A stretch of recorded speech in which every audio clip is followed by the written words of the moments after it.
Everyone, hi, I'm Pooja. Today we are going to do some speaking practice. Do you know how to speak?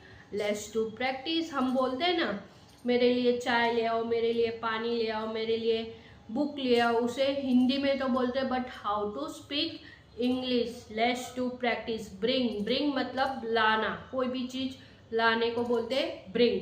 मेरा phone ले आओ, bring my phone. मेरी book ले आओ, bring my book. मेरी T shirt ले आओ, bring my T shirt. मेरे लिए चाय ले आओ, bring a cup of T.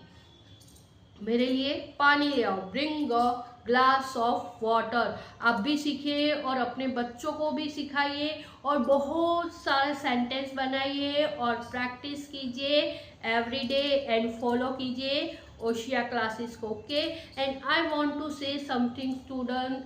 if you are beginner student to I will start new bench 1st April. If you want to learn to must join class and keep practicing every day, and bye.